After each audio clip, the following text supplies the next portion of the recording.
Assalamualaikum warahmatullahi wabarakatuh. Halo teman-teman semuanya, balik lagi di pelajaran prakarya dan kewirausahaan bersama saya Junior Alisa. Hari ini ada materi baru, masih di bab pengolahan makanan internasional dengan submateri promosi produk makanan internasional. Untuk materi hari ini, yang pertama itu kita harus mengetahui pengertian promosi itu apa, kemudian tujuan promosi, manfaat promosi, sasaran promosi, dan teknik promosi. Promosi atau disebut dengan promotion adalah usaha atau upaya untuk memajukan atau meningkatkan. Maksudnya itu untuk meningkatkan perdagangan atau memajukan bidang usaha. Jadi gimana caranya kita sebagai wirausahawan untuk meningkatkan penjualan kita. Nah, tujuan promosi itu apa sih? Nah, yang pertama itu untuk memberikan daya tarik khusus. Nah, misalnya nih, keberadaan event promosi penjualan tentunya sangat ditunggu-tunggu oleh sebagian besar para pelanggan. Biasanya para pelanggan sengaja menanti event promosi sebuah produk untuk mendapatkan penawaran harga yang lebih murah. Kemudian untuk meningkatkan angka penjualan. Jadi, strategi promosi tersebut sengaja dilakukan untuk menghabiskan stok lama atau persediaan barang di gudang, serta mempercepat perputaran uang agar bisa segera balik modal.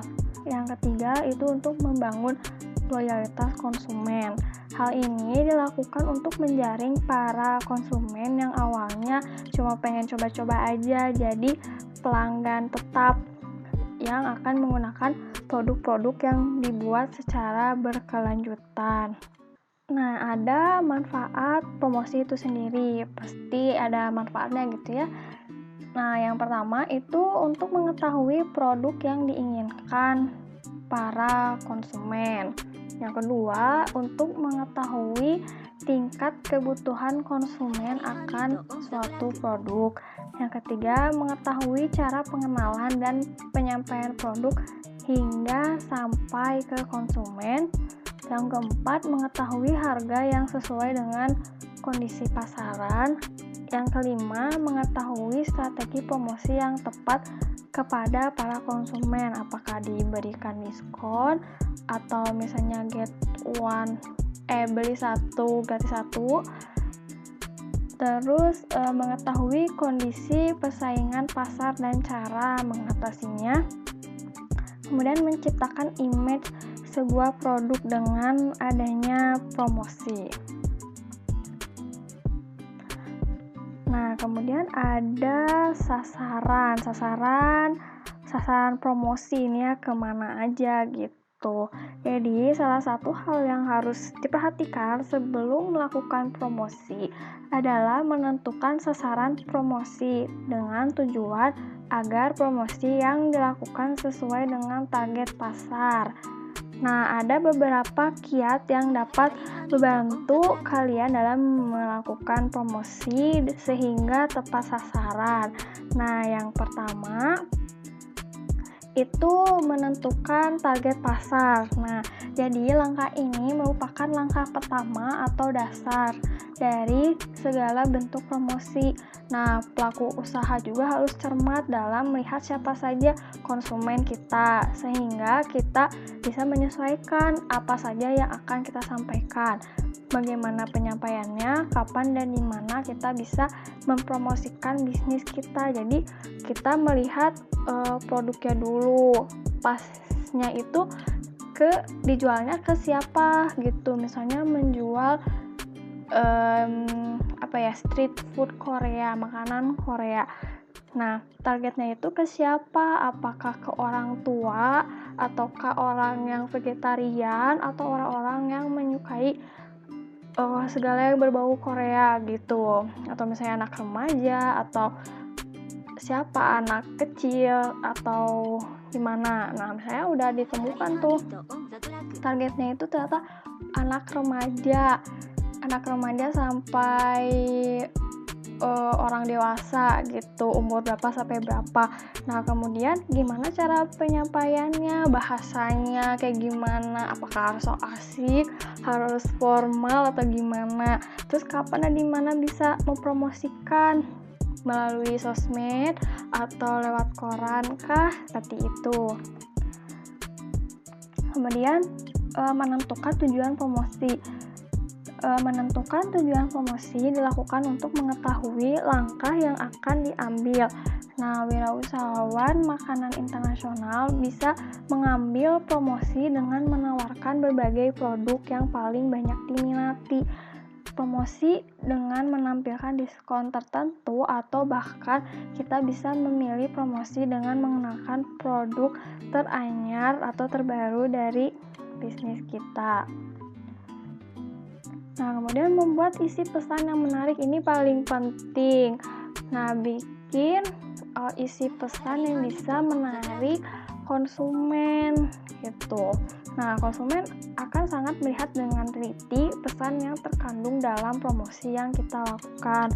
Isi pesan dalam promosi sangat penting karena dalam penyampaian menentukan minat atau ketertarikan konsumen terhadap produk yang kita tawarkan. Pesan yang diambil dalam melakukan promosi harus dicermati sehingga penggunaannya dapat dengan jelas maksud dan tujuannya. Jadi gak cuma ayo beli di sini, gak juga gitu, tapi harus dikreasikan gitu, pakai bahasa gaul kah atau bahasa yang enak didengar. Nah, ini contohnya nih. Nah, ini saya ambil di Facebook. Maaf, saya ini ambil dari Instagram Bandung Foodies. Nah, ini contoh promosi makanan internasional. Kalian bisa lihat captionnya. Promosi by 3 get 4 gitu ya, berlaku untuk semua paket. Yes, itu kan membuat kita tertarik gitu. Wah, ada promo beli 3 dapat 4 gitu kan. Terus tempatnya nyaman, bersih, PW, makannya enak-enak dan banyak pilihannya. Terus dijelasin tuh dagingnya gimana, pilihan dagingnya banyak macamnya, juicy banget dan banyak bumbunya. Kayak membuat kita konsumen itu tergugah gitu, membayangkan kayaknya enak nih gitu. Wah, parah sih. Ini ada Korean street food harganya cuma dari 10 ribuan aja. Jadi aku tuh akhirnya kesampaian juga datang ke sini setelah sering banget lihat di TikTok. Jadi di sini tuh jual Korean street food harganya cuma dari 10 ribuan aja. Tapi walaupun harganya murah, rasanya nggak murahan. Terus variannya juga banyak banget. Dari tteokbokki, ramyun, mandu, kimchi, sampai ada burgimbap, burger dari kimbap. Buat pecinta spicy food wajib nih cobain ramyunnya. Kalau cari yang seger ada Korean milknya juga. Kalau kalian pengen nyetok di rumah, ada juga versi instannya loh. Cus meluncur! Nah, tadi kan kalian udah lihat ya yang dari TikTok gitu ya, isi pesannya kayak gimana. Dan melihat tampilannya gitu kan kayak yang enak gitu ya kelihatannya gitu. Nah, itu isi pesan yang menarik gitu ya. Nah, yang keempat itu memilih sarana promosi. Terdapat 2 sarana dalam melakukan promosi, yaitu personal dan non-personal. Promosi personal ini dilakukan langsung berbicara dengan konsumen, baik tatap muka maupun via telepon. Sedangkan promosi non-personal dapat melalui media sosial kayak tadi tuh, yang tadi udah dicontohin. Ada yang dari Instagram, TikTok, Twitter, Facebook, dan promosi sarana-sarana promosi lainnya. Yang kelima, harus membuat anggaran promosi. Nah, kegiatan promosi tentunya memiliki anggaran tersendiri. Nah, anggaran promosi ini bisa meninjau lebih lanjut efektivitas promosi yang kita lakukan. Kegiatan promosi ini bertujuan untuk meningkatkan pemasukan dari bisnis yang kita jalani. Jadi, anggaran promosi ini harus berbuah keuntungan lebih bagi bisnis kita di kemudian hari. Promosi penjualan merupakan kegiatan yang sangat penting dan merupakan bagian integral dari proses pemasaran. Berbagai cara dilakukan untuk mempromosikan produk yang dibuat. Lingkungan bisnis makanan internasional saat ini telah menjadi sangat kompetitif karena meningkatnya jumlah restoran yang menawarkan produk mereka. Seorang wirausahawan harus mengetahui beberapa strategi penjualan untuk meningkatkan popularitas produk yang dihasilkan.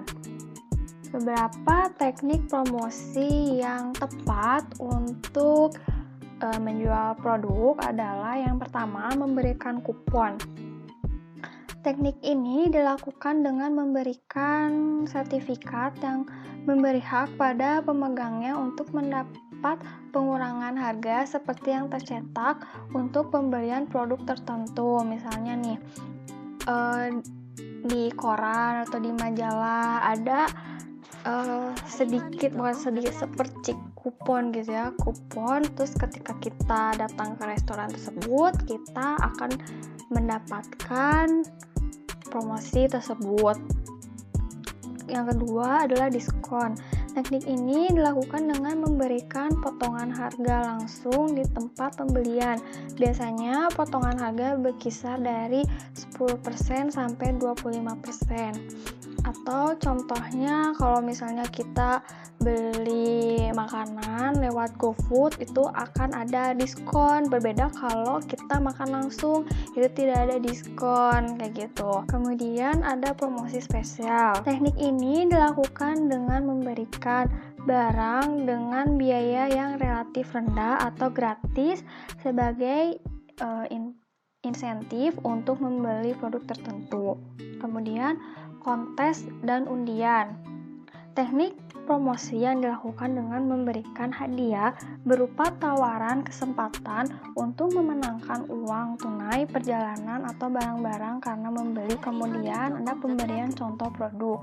Merupakan teknik promosi dengan memberikan penawaran gratis untuk sejumlah produk dan jasa. Nah, beberapa teknik yang digunakan pada pemberian contoh produk atau sampling adalah yang pertama ada in-store sampling, yaitu pemberian contoh produk di dalam toko. Yang kedua, door-to-door sampling, yaitu mendatangin konsumen satu persatu.